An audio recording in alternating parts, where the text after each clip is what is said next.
All right, shalom, shalom. We the Doctrine of Life Israelites again. Brothers coming back for another Sunday live lesson. So shalom to everybody that's tuning in. Shalom, brothers. How brothers doing? Shalom. Shalom, doing well, and yourself? I'm well too, brother. All praise to the Most High. Back again for another lesson. All praise to the Most High. As you can see by the title, brothers are going to be Most High willing, giving some good edification going into relationships. Relationships between wives, between husbands, between children, between family members, even between neighbors, just the community as a whole. Brothers are going to be going into relationships. Most High willing, we can go over some good edification so our people be able to have the wisdom and the understanding that the scriptures give if they may be in a bad relationship and if they may be in a good relationship, to make sure they are able to maintain that. So again, Most High willing, us brothers have prepared a profitable lesson. As we always do, we'll try to give about 5 minutes for anybody that wants to tune in, may tune in. We'll have a little bit of time to be able to step in. So we'll do that. And shalom to anybody that does tune in. As we always ask, if you do come into the room, if you could just Baba Kashaw like the video. Of course, that just helps the algorithm. Algorithm helps the channel and the content get out to more people who are looking for it. So if you could, Baba Kashaw, just like the video when you do come in. And as us brothers always do, we want to start off with an opening precept. We're not going to run this lesson any too long. We know that it's the Feast of Dedication as well. So all praise to the Most High for all of our people that are observing the Feast of Dedication. Most High willing, it's all going profitable and mighty out there for our people. Okay, so we still, the work's going to continue. Us brothers are going to go ahead and get started with this lesson. All right, so 1 Thessalonians chapter 2 and verse 3 is what brothers are going to pick up. Again, just to go over a quick opening precept. And if a brother can start with us, we can go at 1 Thessalonians chapter 2 and start at verse 3. If a brother can do that, Baba Kashaw. 1 Thessalonians chapter 2, verse 3. For our exhortation was not of deceit, nor of uncleanness, nor in guile, but as we were allowed of God to be put in trust with the gospel, even so we speak, not as pleasing men, but God, which tried our hearts. For neither at any time use we flattering words, as ye know, nor a cloak of covetousness. God is witness. Nor of men sought we glory, neither of you, nor yet of others, when we might have been burdensome as the apostles of Christ. But we were gentle among you, even as a nurse cherishes her children. Can you say that line one more time, brother? Verse 7 one more time. 1 Thessalonians chapter 2, verse 7. But we were gentle among you, even as a nurse cherishes her children. So being... we can start right there, brother. And of course, you already know that we bring that out because that's a good pillar for any leader, any teacher, any minister to stand on. Okay, as you can see in these last days, there's no shortage of people who are speaking with guile. There's no shortage of deceit out there. There's no shortage of people who are pleasing men instead of pleasing the Most High. So again, we like to hold these verses as a pillar for how us brothers intend to come out here and rightly divide this word. But again, we're not going to prolong any longer than we have to. I think that's been about 5 minutes. So again, us brothers are going to go ahead and jump right into the lesson. As you can see by the title, this was going to be going into relationships, which is kind of clear and straight to the point. So us brothers are going to do just that. Let me start up in the classic. Okay, let's go to Matthew chapter 7. If we can pick up at Matthew chapter 7 and start at verse and I don't know if it's possible, brother, because I don't the chat ain't jumped in just yet. I wonder if the audience can hear you good, brother, with your mic. How is brother Kevin's mic showing up for everybody? Can everybody hear him pretty good? Or does it sound a little muffled at all? Can you hear good, brother Jason? For me personally, it sounds like he's a little too close to the mic. But I mean, it's clear, it's loud and clear. But just like, say it again. How is it now?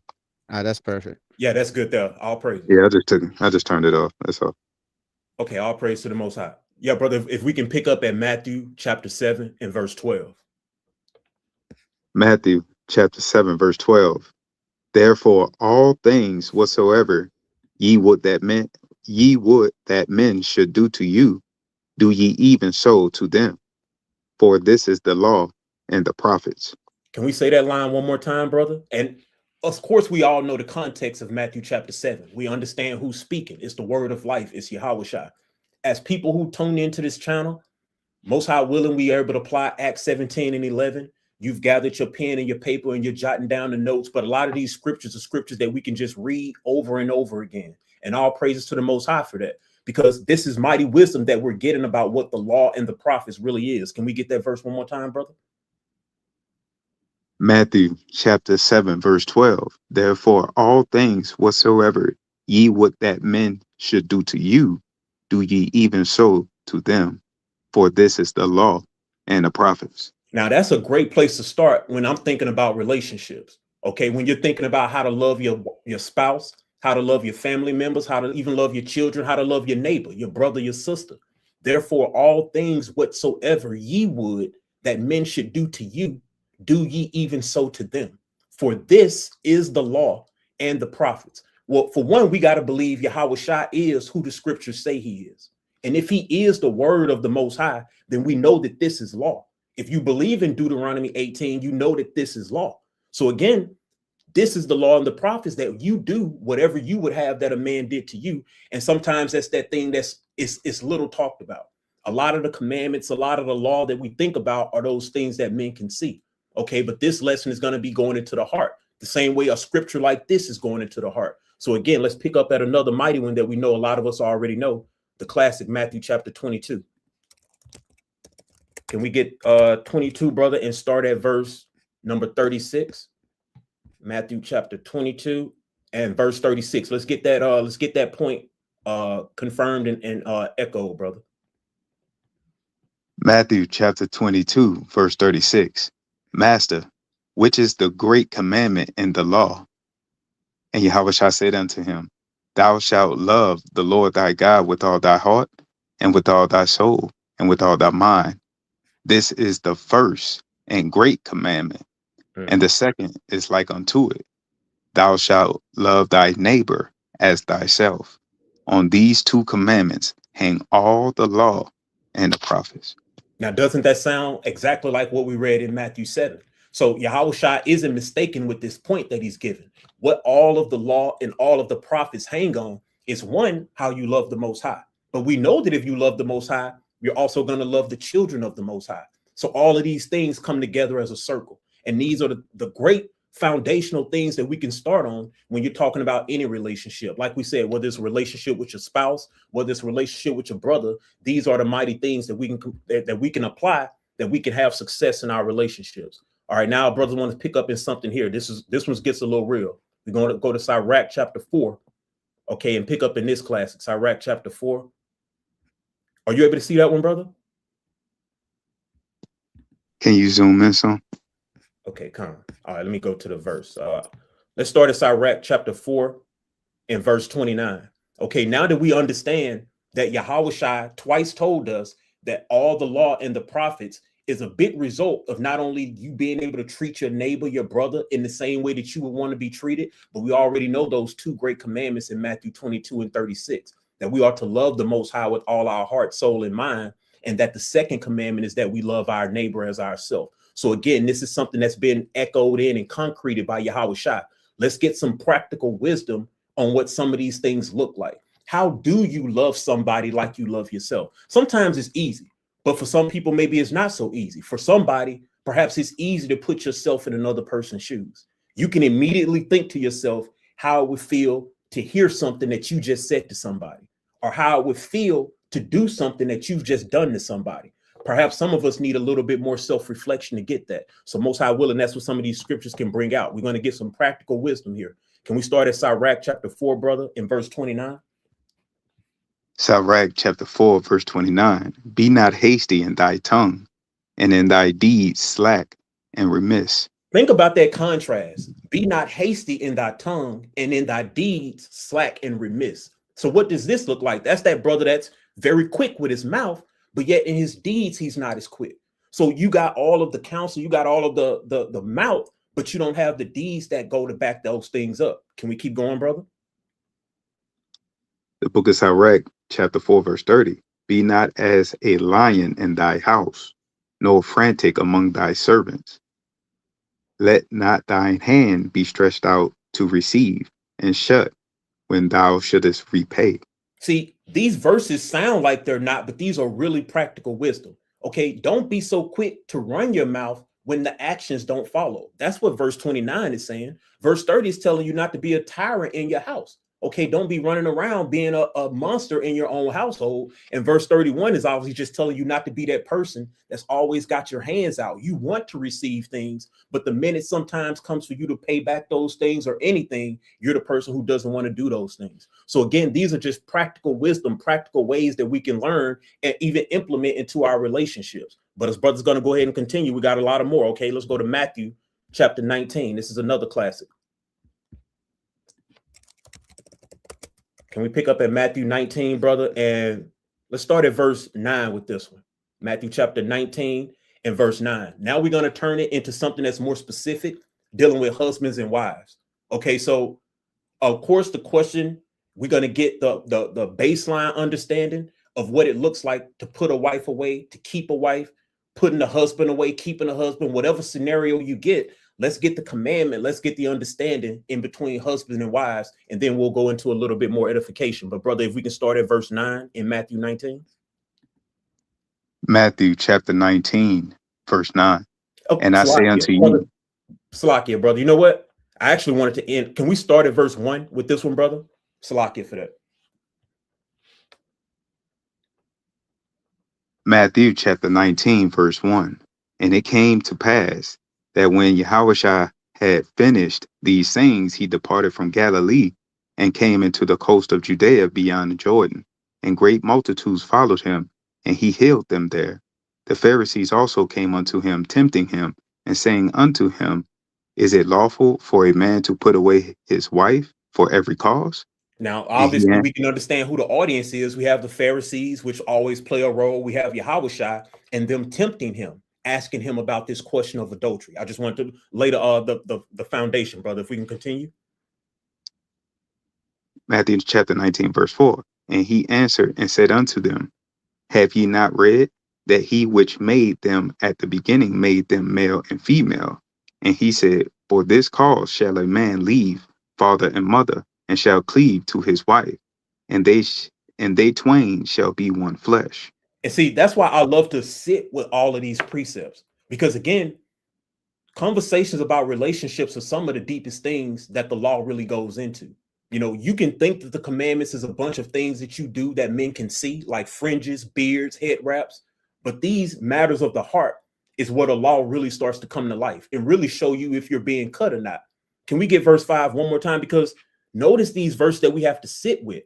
This is what was supposed to be from the beginning, that a man, I'll get it, brother, and said, For this cause shall a man leave father and mother, and shall cleave to his wife, and they twain shall be one flesh. Again, I just want us to sit with all of these precepts so we can fully make sure that we get the understanding. Can we go on to verse 6 now, brother? And Shalom, brother Nigel.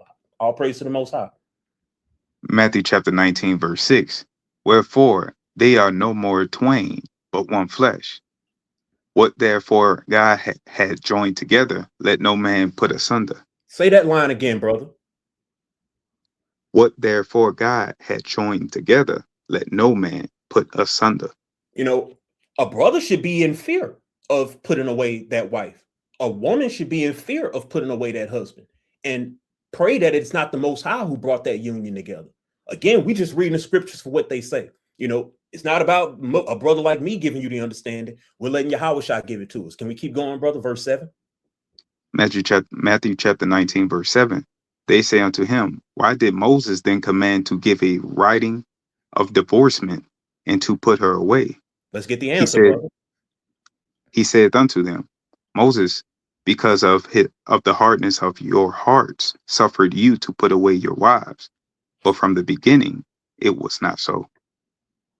And I say unto you, whosoever shall put away his wife, except it be for fornication, and shall marry another, committeth adultery. Now let's make sure we understanding this right, brother.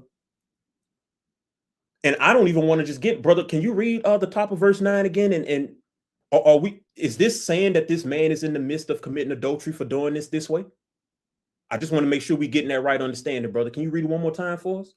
Matthew chapter 19, verse 9. And I say unto you, whosoever shall put away his wife, except it be for fornication, and shall marry another, committeth adultery.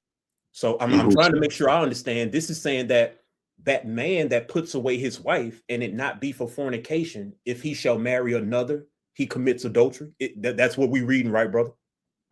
That is what we reading. All right, can we keep going, brother?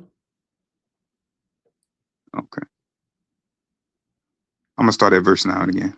Come. And I say unto you, whosoever shall put away his wife, except it be for fornication, and shall marry another, committeth adultery. And whosoever marrieth her, with which is put away, doth commit adultery. And see, verse that's what I'm saying. That's the part that really gets in there, because do we believe that Yahawah is telling us what the law is, or don't we? Because I don't know what other people teach. You know, I've heard things, but Yahawah has given us clear understanding the cause that you have in order to be able to put your wife away. And if you were to put your wife away and it wasn't for the cause of fornication, then you yourself commit adultery. And likewise, anybody who marries that woman who's been put away, you also cause her. I mean, Salaki, I don't. And whoso marrieth her, which is put away, doth commit adultery. So that's both going into the man. So the man is committing adultery for putting this woman away, except it be for fornication and marrying another. And the man that marries this woman that was put away is also committing adultery. So again, listen to all the verses that he said before we got here about in the beginning that you were supposed to cleave to your wife and you two were supposed to be one flesh, and that what the Most High has put together, let no man put asunder. I think Yahawah means exactly what he's saying, that except it be for fornication, if you put that woman away, you commit adultery. And likewise, you cause any man that is married to her after that to commit adultery. So brothers just want to go into the law of it first, because again, we got to get the fundamental baseline when we talk about relationships. You know, a lot of people have doctrines about putting their ribs away. Again, brothers got to go and argue with the scriptures, or argue with Yahawah on that one. Us brothers going to go ahead and continue. Let's get another classic brother in the book of Luke. Let me go to Luke chapter 5. If we can start up. And shalom, everybody that's tuning in. All praise to the Most High. Shalom, brother Nagel again. Shalom, brother Greg Moore, and shalom, Jeff Berry. Again, brother's going to be trying to go into some precepts going into relationships. You know, not just relationships dealing with wives, husbands, spouses, but also us as brothers, neighbors, and family members. Okay, and Most High willing, this lesson is edifying and giving us some real world tools, some real world wisdom that we could use to make our relationships better and to make our relationships more profitable. So again, I'm going to go to Luke chapter 5 and verse 29. If we can pick up there, brother.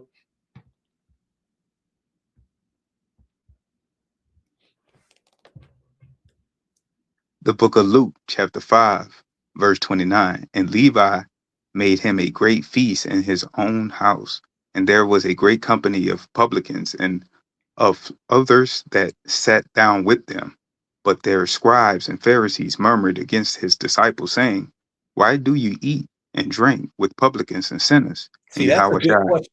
And it's like it, brother. That's a good question, because that's going to be a big part of what we're talking about, of how to fix relationships. Remember what we just read. Most High willing, brothers are able, like we always say, apply Acts 17:11 and tie all of these scriptures together. So it's important that we remember the baseline understanding of what Yahawah just gave us about the reasons and the cause to be able to put your wife or your spouse away. And that same thing works for a woman, obviously, if you were ever considering even trying to think that you could put a husband away. But again, we want to go into these real world things that we can do. Notice how these scribes and Pharisees are murmuring against the disciples, asking, why do you eat with drink? Why do you eat and drink with publicans and sinners? Can we continue to verse 31, brother? Why do you eat and drink with publicans and sinners? Verse 31. And Yahawah answering said unto them, that they are whole need not a physician, but they that are sick. I came not to call the righteous, but sinners to repentance. Now, see, that verse just says so much. You know, that verse says so much about what it really means to be woken up into this truth. Even if your family wasn't woken up with you, If you've been woken up to the truth, if you've been put in a position to be a physician, a teacher, a minister, wouldn't it be your best bet to be around people that need you, that need your help, need your sickness? Sometimes we want to put people away because they don't meet the measure that we have set for them, or we start treating them differently because they don't meet the measure we have set for them, wives and husbands. But again, listen to this wisdom that Yahawah has given us. They're asking him, why are you hanging around with publicans and sinners? He's telling you rightly, a physician is going to hang around the people that are sick. Maybe you've been brought into the truth, or the Most High gave you love for the truth or knowledge to the truth, just so you can wake up somebody in your family, just so you can wake up your brethren. A lot of times you get into the truth and you may want to isolate yourself. You know what? Let me protect me and just be around a bunch of brothers that lift me. And don't get me wrong, if you don't have the strength to be anybody's rock, you know, it says a lot about being somebody's husband, because essentially as a husband, you've already taken that position as a head of that household. But if you know that you aren't in a position to be somebody's rock, maybe that's not for you. But again, Yahawah, as somebody who is a physician, understands the importance of being around people that are sick. Okay, there's a reason why we're bringing that out. All of these things are going to tie together. All right, so we're going to keep going. Let's go to Luke, brother, chapter 7 now. Luke chapter 7. And I think we can pick up here, brother. Let's go to verse. We can start at 31, brother. Luke 7 and verse 31. Luke chapter 7, verse 31. And the Lord said, whereunto then shall I liken the men of this generation? And to what are they like? They are like unto it. They are like unto children sitting in the marketplace and calling one to another and saying, we have pipped out unto you, and ye have not danced. We have mourned to you, and ye have not wept. For John the Baptist came neither eating bread nor drinking wine, and ye say he had the devil. Verse 34, the Son of Man is coming eating and drinking, and ye say, behold, a gluttonous man, and a wine bibber, a friend of publicans and sinners. This is these things they're telling Yahawah. You know, that's why it's mighty to think that you're walking like Yahawah, but are you really? You know, are you really moving in the same way that Yahawah is? And no, that's not, I hope brothers don't take that personal, because I don't know who's on the other side of the screen. This is a question that we all have to ask ourselves. Are we moving more like how Yahawah was moving when we're reading these mighty accounts? Can we keep going, brother, to verse 35? Luke chapter 7, verse 35. But wisdom is justified of all her children. And I'm continuing. Okay. And one of the Pharisees, going to go down, brother, because this is a mighty account about relationships and about showing love. You know, that's what we're trying to get into this account, brother. It gets mighty if we can keep going. Okay. Luke chapter 7, verse 36. And one of the Pharisees desired him that he would eat with him. And he went into the Pharisee's house and sat down to meat. And behold, a woman in the city, which was a sinner, when she knew that Yahawah sat at meat in the Pharisee's house, brought an alabaster box of ointment, and stood at his feet behind him, weeping, and began to wash his feet with tears, and did wipe them with the hairs of her head, and kissed his feet, and anointed them with the ointment. Look at what this woman who is a sinner is doing to the word of life. She realizes what's in front of her, and she's taking these appropriate steps, showing the appropriate love. Can we keep going, brother? Now, when the Pharisee which had bitten saw him, bitten him saw it, right, he spake within himself, saying, this man, if he were a prophet, would have known who and what manner of woman this is that toucheth him, for she is a sinner. Now, I'm going to just be honest. Tell me you don't know a brother like that. Tell me you don't know a sister like that. Hopefully, we're not those brothers and those sisters ourselves. Okay, because that's why I say it's important to read and sit with these accounts. Who are you in this story? Who would you be if this account happened in 2025? And you seen a woman who you perceived as a sinner, and you seen Yahawah letting her wipe his feet with her tears, with her hair, and then anointing him with ointment. And the Pharisees is sitting over there thinking, oh, if he was really a prophet, he would know that this woman's a sinner. So again, it's not about what we're saying. You ask yourself, who would you be in this story? Can we keep going, brother, to verse 40? Luke chapter 7, verse 40. And Yahushua answering said unto him, Simon, I have somewhat to say unto thee. And he said, Master, say on. There was a certain creditor which had 2 debtors. The one owed 500 pence, and the other 50. And when they had nothing to pay, he frankly forgave them both. Tell me, therefore, which of them will love him most? Simon answered and said, I suppose that he, to whom he forgave most. And he said unto him, Thou hast rightly judged. Thou hast rightly judged. Okay, and this is another set of verse to pay attention to, and you understand the scenario that Yahushua gave Simon, telling him, essentially, you have 2 people that owe 2 debts. Who's going to have more love? The person who was in debt maybe only $5 to $10 versus the person that was in debt maybe 500 to 1,000. And Simon just rightly answered the person who was forgiven the most. Okay, and listen to this wisdom, because I don't even want to give it away when you get the understanding. Can we go down to verse 44 now, brother? Luke chapter 7, verse 44. And he turned to the woman and said unto Simon, Seest thou this woman? I entered in thy house. Thou gavest me no water for my feet, but she hath washed my feet with her tears, and wiped them with the hairs of her head. Thou gavest me no kiss, but this woman, since the time I came in, hath not ceased to kiss my feet. My head with oil thou didst not anoint, but this woman hath anointed my feet with ointment. Wherefore I say unto thee, her sins, which are many, are forgiven. For she loveth much, but to whom little is forgiven, the same loveth little. Brother. Like, that got a scale, brother, for real. Can we read that one more time, brother? Luke chapter 7, verse 47. Wherefore I say unto thee, her sins, which are many, are forgiven. For she loveth much, but to whom little is forgiven, the same loveth little. What is he trying to say? If you love little, you up to your neck in trouble right now. Sin, and that's the whole point. And that's why this lesson is such a deep lesson. And Most High willing, it does cut deep. Because like I said, there's commandments that a person can keep on the outside, but they don't understand that their heart could still at the same time be far away from the Most High. Let's listen to these mighty scenarios that Yahushua is giving. You have a woman who is a sinner, and he's told you her sins were many, but they were forgiven. Why? Because she loved much.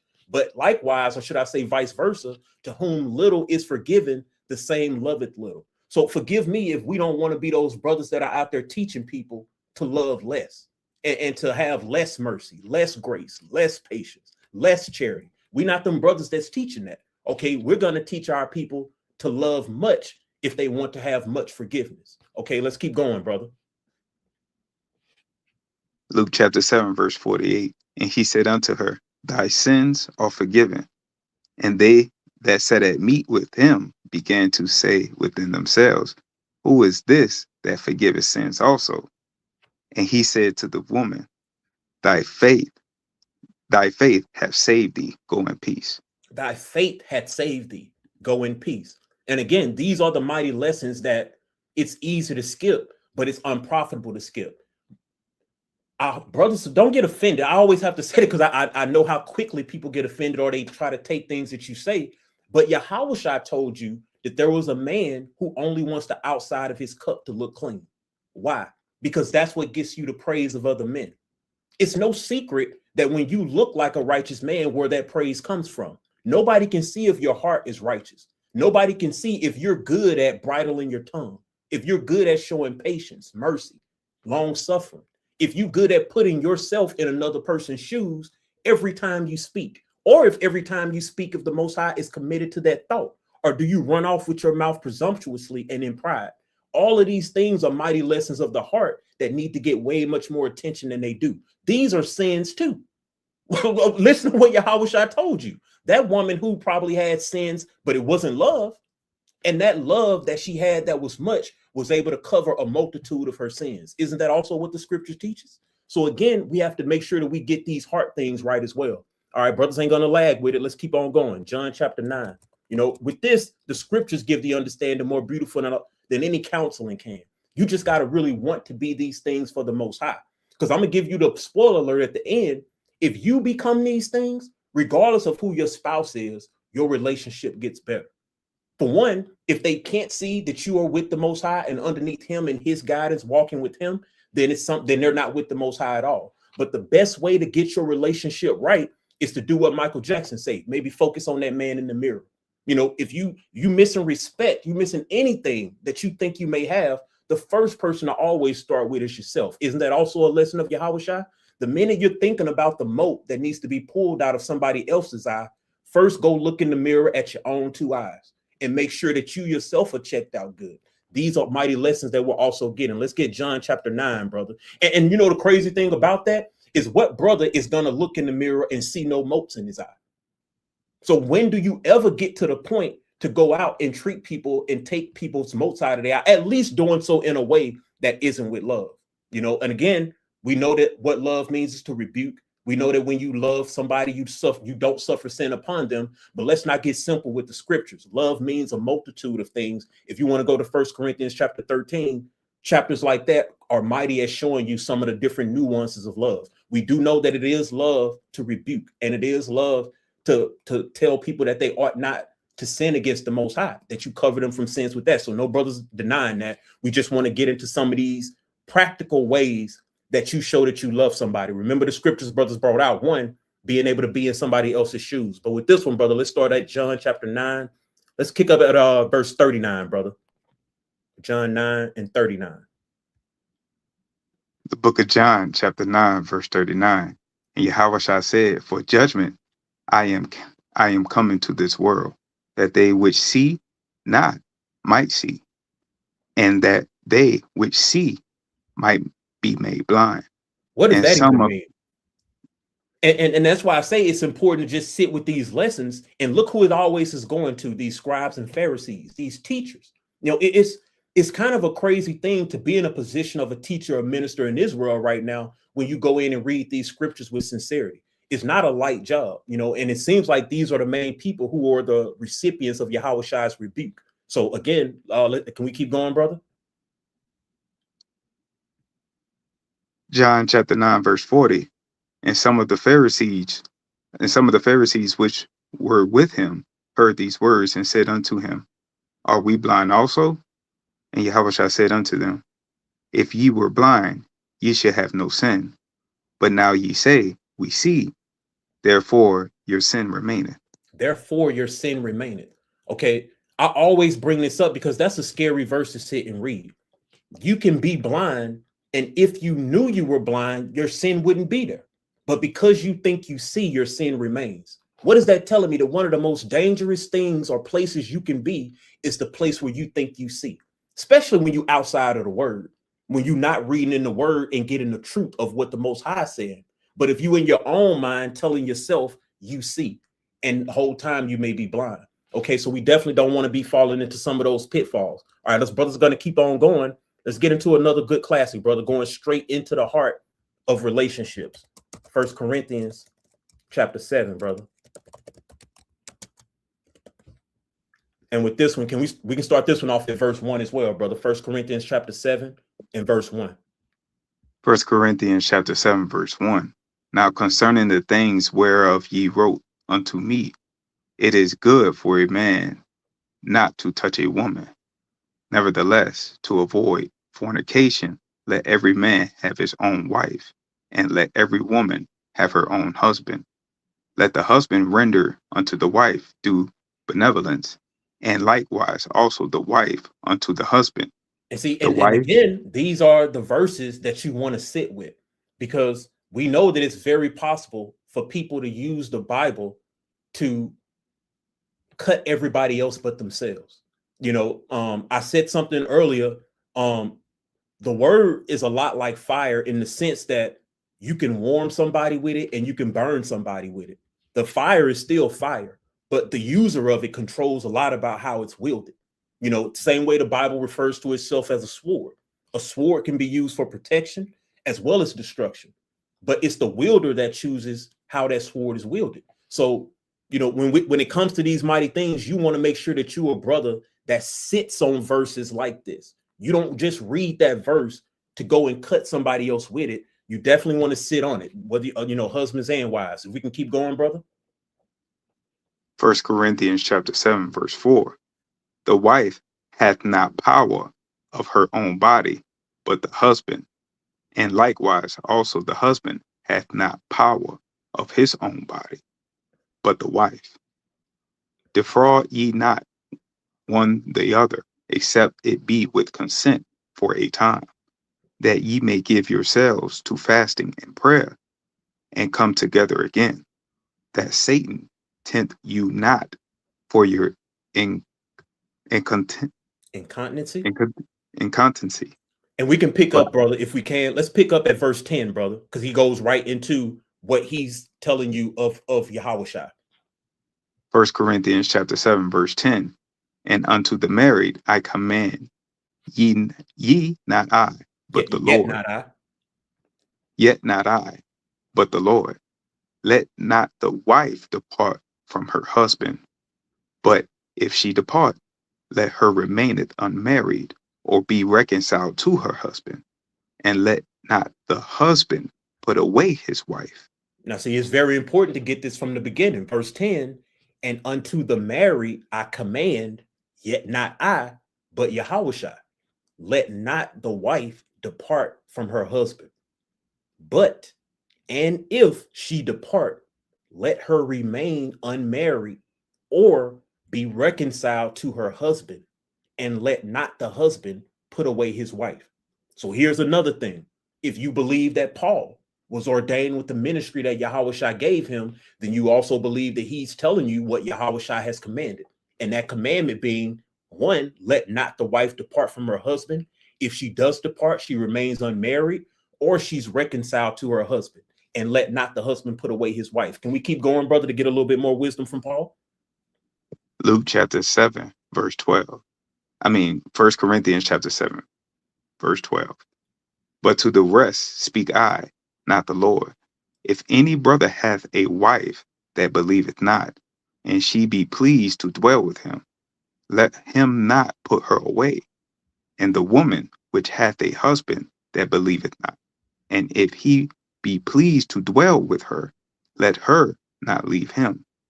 For the unbelieving husband is sanctified by the wife, and the unbelieving wife is sanctified by the husband. Else were your children unclean, but now are they holy. But if you can read that last part, brother. But if the unbelieving depart, let him depart. A brother or a sister is not under bondage in such cases, but God hath called us to peace. And again, when you believe that Paul was ordained by Yahawah for his ministry, you understand that even though he said he speaks of himself, that's good counsel, that's good wisdom that Paul is telling you, that if you are with a woman, you being the sanctified husband, that you sanctify her. And if you're a sanctified woman with an unsanctified husband, then you sanctify him. Okay. And also considering your children, else were your children unclean. So this is the wisdom. This is the counsel that we're getting on a commandment level, not being able to put away your wives unless it's for the case of fornication.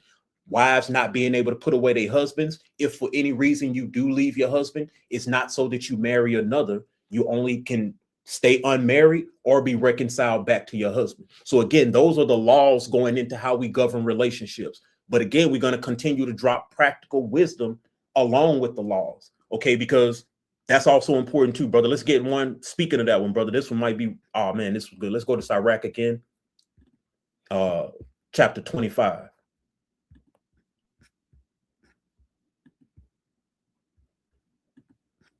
All right, can we start with verse 1 right here, brother? Sirach chapter 25 and verse 1. This is another classic. The book of Sirach, chapter 25, verse 1. In 3 things I was beautified and stood up beautiful, both before God and men: the unity of brethren, the love of neighbors, a man and a wife that agree together. All of that's got to do with relationships. These are things that makes the Most High say it's beautified. In 3 things I was beautified and stood up beautiful both before God and men. The unity of brethren. This is dealing with relationships. The love of neighbors. This is dealing with relationships. And of course, a man and a wife that agree together. So all of these are things that are beautiful in the eyes of the Most High. Okay. And the scriptures obviously make that plain. Yahawah has just made that plain about what the Most High had set up from the beginning, about 2 and a man and a woman becoming one flesh. So all of these are things that we got to look at as wisdom. If you've got you a wife or you got you a husband, you know, you've gotten yourself a possession. You've also hopefully gotten yourself something profitable, something of the Most High. And if not, remember scriptures like that a wicked woman is given as a portion to a wicked man. So like, I know I'm roughly paraphrasing that, but why do brothers bring up stuff like that? Because as the classic says, if you got enough to point out everybody else's motes, Most High willing, you've also had whatever that was to point out your own. Because is it likely that you just the most righteous brother or sister in the world and everybody else is wicked? Or could it be a case that you kind of flock with people who are a lot similar to you? Okay, not saying that that's always the case, but the scriptures do say that a wicked woman is given as a portion to a wicked man. So it's always a good process to look within. And a woman is going to have that same thing. If you're sitting around saying all of these men are wicked, perhaps there's a little bit of wisdom in being able to look at yourself and make sure that you yourself are a righteous person. That way the Most High will deliver you a righteous man or a righteous woman, or perhaps turn that righteous man or woman that you have, or should I say that unrighteous man or woman that you have, into somebody that's righteous. But again, all of these things come with looking at ourselves. All right, so brothers are going to go ahead and continue. Let me keep going. Let's go. Matter of fact, Psalms chapter 39. Matter of fact, before I do that, brother, let's pick this up in, let me see. While we already in Sirach, brother. Let's pick this up at Sirach chapter 28. And let's get verse 1. Let's get some more practical wisdom on relationships. And why do brothers bring stuff like this into relationships? Because remember what Yahawah said about what's going to happen to you if you don't forgive your brother, if you don't forgive somebody. Okay, you yourself are not going to receive forgiveness. So whenever it comes to relationships, a lot of times you have to, for one, be willing. Matter of fact, us brothers are going to save that for the end. But I'm gonna go ahead and get this out real quick. Again, I don't think it's gonna be a long lesson. Matter of fact, we might be heading towards wrapping it up. And if anybody has any wisdom scriptures they want to add in the chat, any questions at all, especially going into the topic, Most High willing, brothers can cover those. But if we can pick up here, brother, in Sirach chapter 28 and start at verse 1. Sirach chapter 28, verse 1. He that revengeth shall find vengeance from the Lord, and he will surely keep his sins in remembrance. Forgive thy neighbor the hurt that he hath done unto thee, so shall thy sins also be forgiven when thou prayest. See, and these are things like we say all the time, they're easy to say, but I pray brothers and sisters don't just read by these, especially if you're dealing with this, especially if you yourself are in a scenario and the relationship around you may not be good. It may not be of the Most High. These are mighty precepts that you want to sit on and sit with so that you can be able to get the understanding of the Most High, and Most High willing, that thing will be able to work its way out for you. Can we get verse 2 one more time, brother? Sirach chapter 28, verse 2. Forgive thy neighbor the hurt that he hath done unto thee, so shall thy sins also be forgiven when thou prayest. One man beareth hatred against another, and doth he seek pardon from the Lord. He showeth no mercy to a man which is like himself, and doth he ask forgiveness of his own sins? See, and that's why the spirit that we want to put on our people of how important it is to look at yourself and consider yourself in your relationships. There's so many people who may not be able to march to the same drum that you are able to, but that just means that the Most High has put you in a position to take more arrows than that person. Sometimes, and I had to tell this to a brother before, sometimes you're raised up just so you can take the arrows for your family. The Most High don't always raise your wife up with you, or vice versa. The Most High don't always raise your husband up with you. Maybe your children aren't going to always readily follow in the way. Sometimes being raised up in this truth, becoming a rock, means that you're going to have to take those arrows in the back just for your families, just so they don't take them. And think about the sacrifice that Yahawah did for us, showing us the greatest example of love for people that didn't deserve it, for people that were unworthy. yet Yahawah still went and did the greatest sacrifice. Okay, so these are things that we can learn about forgiveness, about nourishing hatred, and definitely learn about relationships and how to forgive. The way these scriptures are laid down, forgiveness is not even for the other person. The way these scriptures are laid down, forgiveness is for you. When you forgive somebody, that's making your sins go away when you pray. And that's why it's not, you can't just look at it one side and be like, oh, this person doesn't deserve it. Look at how the Most High uses it. You are a man just like them. You've made, how I got all your mistakes up here too. And while you're holding all their mistakes to your mind, I got all of yours. So imagine in the eyes of the Most High, you're being somebody who won't forgive, and yet you go to bed at night asking for forgiveness.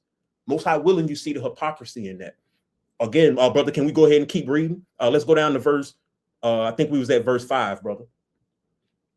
Sirach, chapter 28, verse 5. If he that is but flesh nourish hatred, who will entreat for pardon of his sins? Remember thy end, and let enmity cease. Remember corruption and death, and abide in the commandments. Remember the commandments, and bear no malice to thy neighbor. Remember the commandment of the highest, and wink at ignorance. Do what at ignorance, brother? Wink at ignorance. Now, I don't want to move this, but who does that? Okay, that's what I'm saying. Let's get this one, brother. We know that's the classic. Let me see.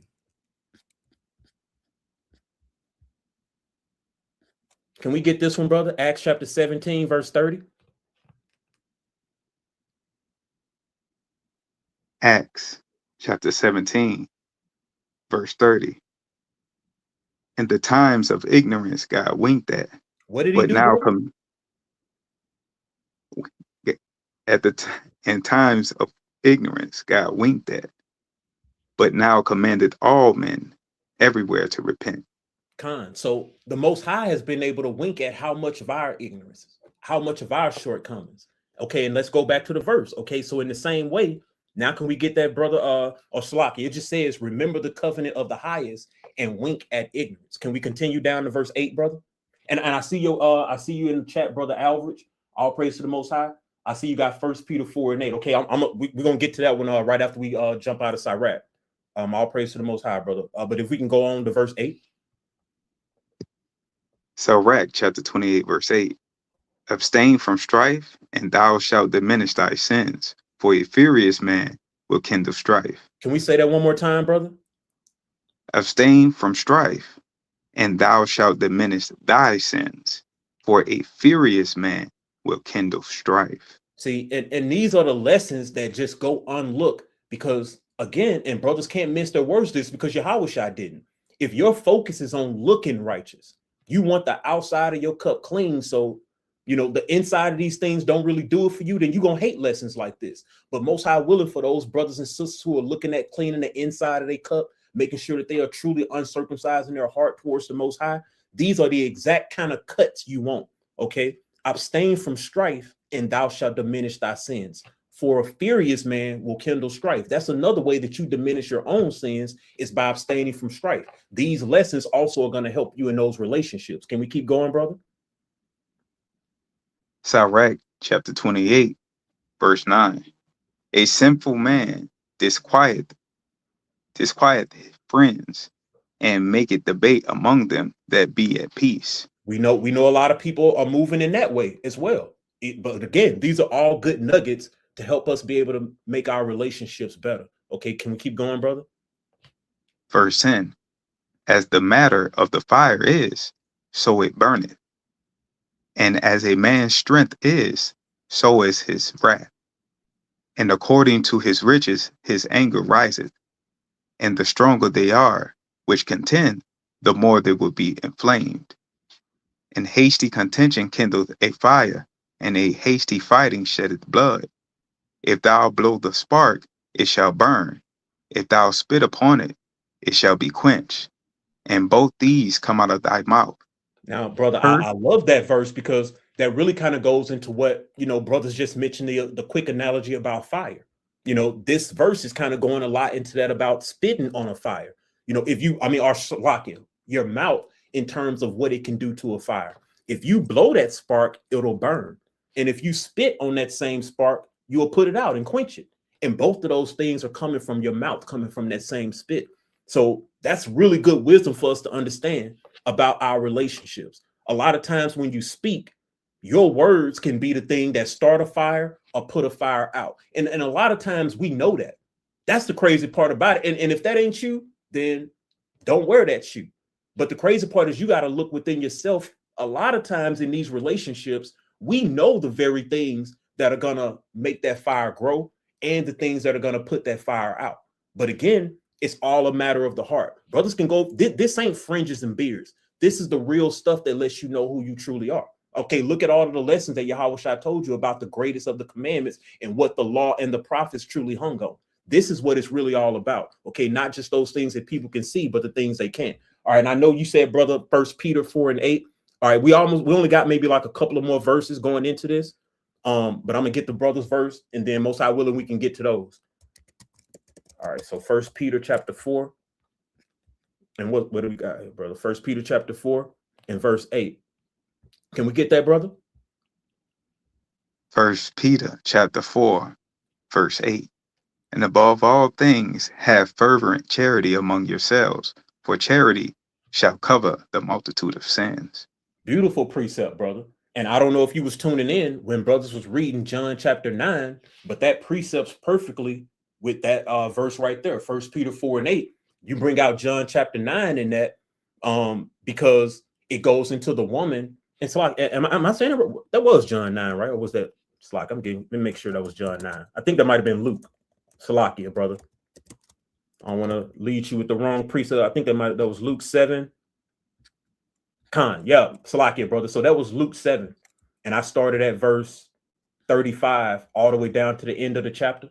But that goes real good with 1 Peter 4:8, helping us understand that love is going to cover a multitude of sins. Yahawah proved that with this woman in verse 47, where it says her sins, which are many, are forgiven. Why?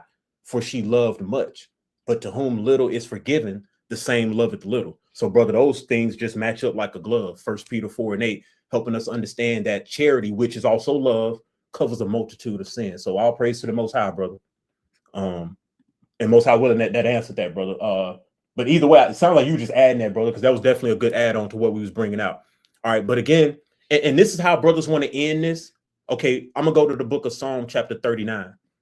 Again, lessons like this, I don't believe you really got to go and break brothers over the head with 50 precepts.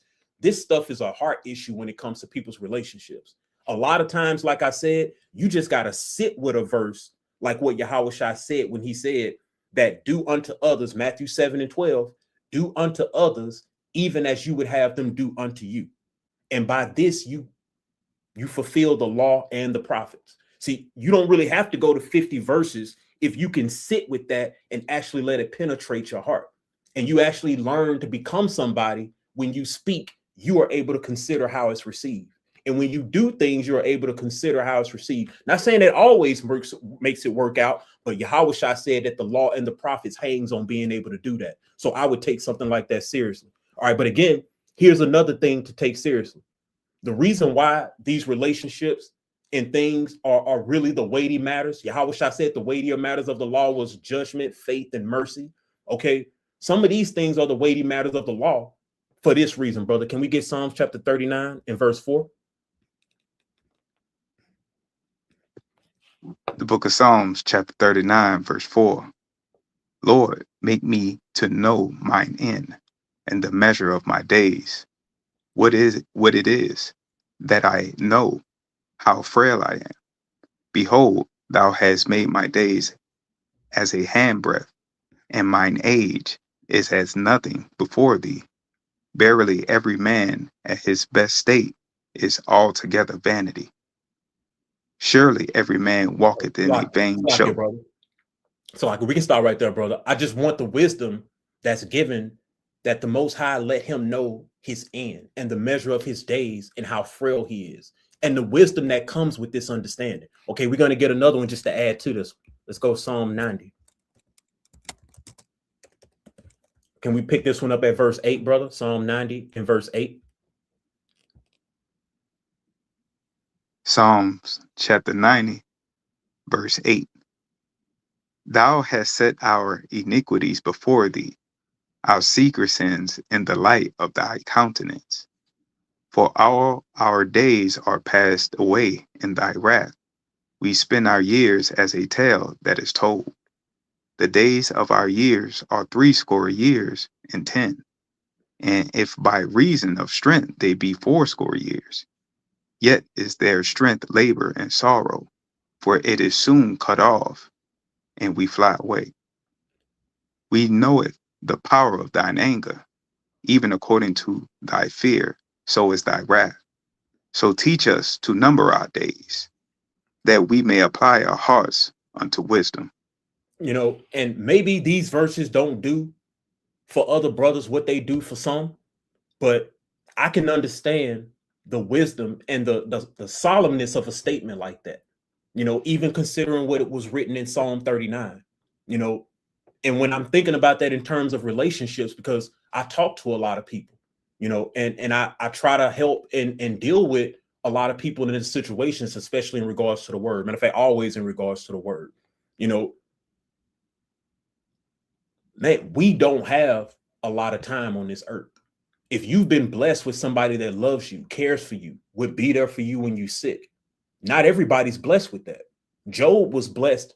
Look at his spouse, and he wasn't able to put her away, and he wasn't able to not still move with the Most High.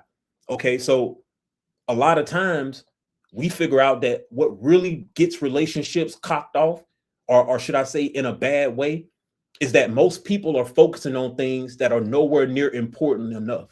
You know, you want to put your person away. You want to label this person this way for some of the smallest things that you would imagine. You know, this person ain't did this right, ain't did that right. And you really are willing to put these people away and make life-changing decisions. You're walking around with anger, wrath, you're vengeful. Sometimes we moving in the spirit of jealousy. Some people moving in the spirit of manipulation. All of these spirits that come in a relationship because we can't prioritize love and the fruits of the spirit and some of those other things. So sometimes brothers and sisters need to be reminded, you don't have tomorrow promised.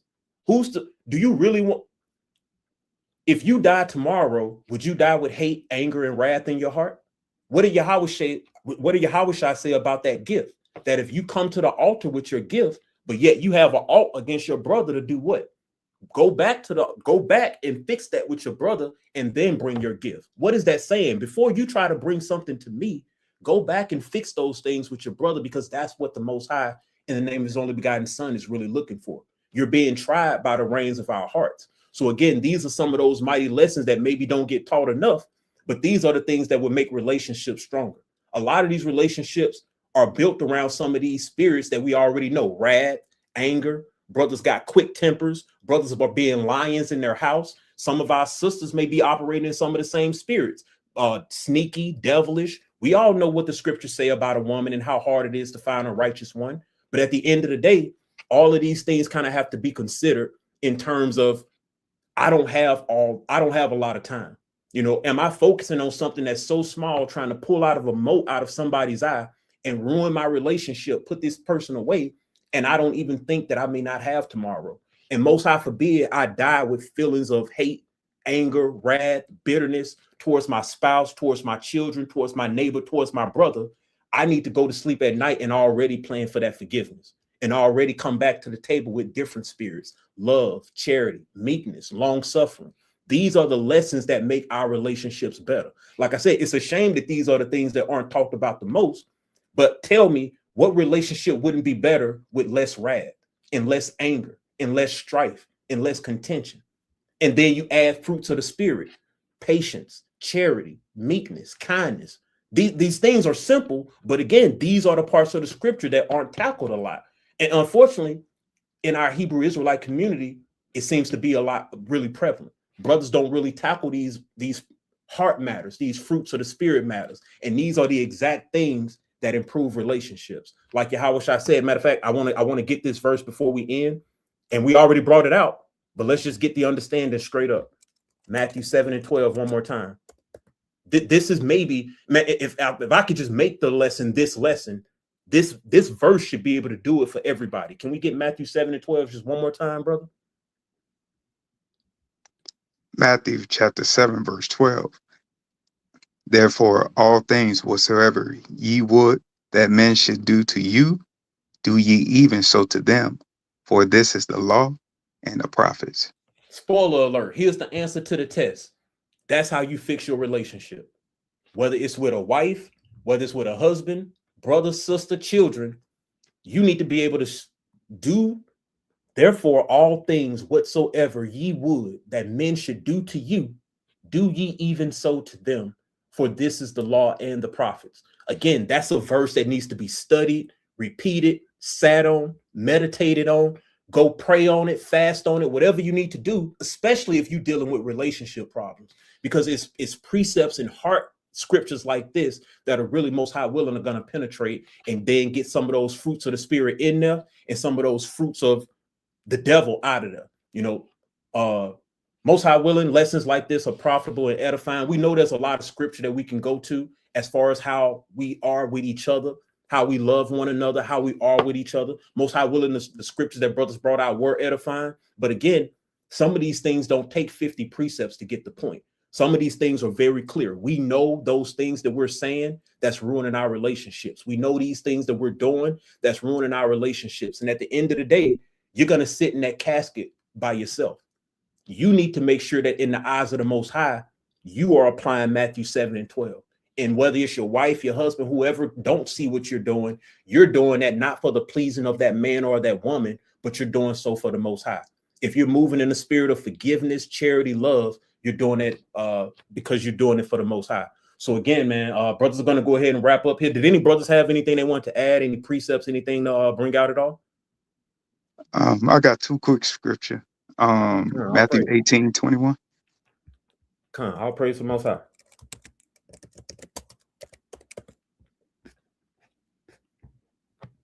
All right. You want me to get it, brother? All right, yeah, you can get it. Appreciate it. Matthew 18 and 21. Then came Peter to him and said, Lord, how oft shall my brother sin against me and I forgive him? Till 7 times? Yahawah saith unto him, I say not unto thee until 7 times, but until 70 times 7.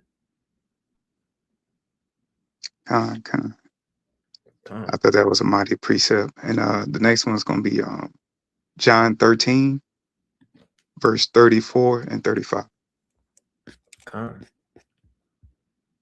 You said 34? John 13, verse 34 and 35.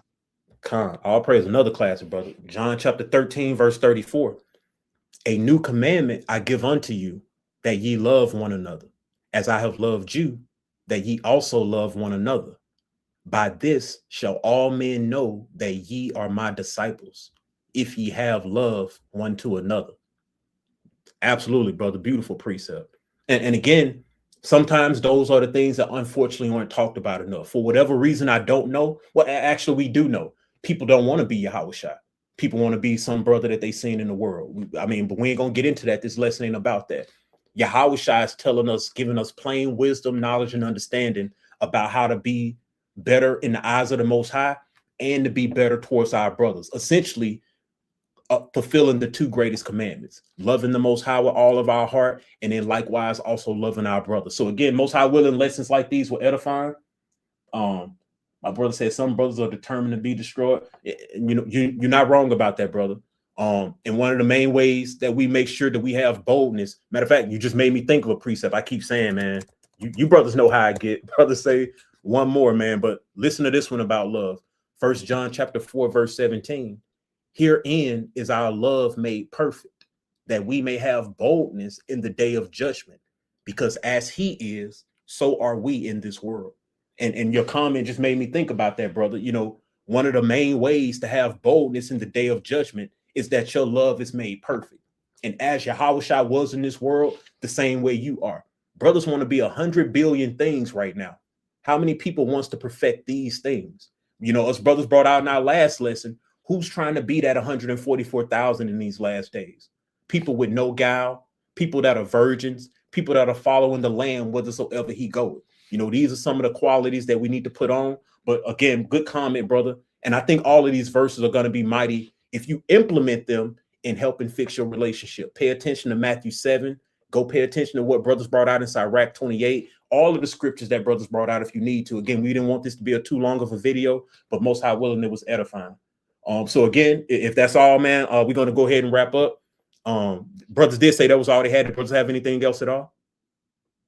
No, that's all. Appreciate it. All right, come, man. Well, all praise to the Most High for you, brothers, man. All praise to the Most High for bringing us together for another lesson. All praise to the Most High for this feast of dedication. Again, Most High willing, Israel is having a mighty feast of dedication, staying in the spirit during this trying season. We know there's a lot of trials and tribulations. These are the kind of lessons that hopefully keeps a brother warm and staying in fire, okay? Make sure that if you have somebody that you love, somebody that loves you, you cleave to that person. You got a wife tonight, cleave to your wife. You got a husband, cleave to him. Love is a thing that people need in order to get through seasons like this. Okay, the love of your brother, the love of the brethren, the love of your wife. Let's not underestimate some of those mighty things as well. Okay, so if there's a moment for reconciliation, take it. If you need to go and bring your gift, leave your gift at the altar and go reconcile with your brother, with your sister, with your wife, let's take advantage of mighty things like that. You know, those are sins as well. Those are also ways to come back to the Most High. So again, Most High willing, this lesson was edifying. Us brothers are going to end the same way we begin, giving all praise, honor, and glory to Yahawah by Hashem Yahawah Shai. Shalom. Shalom.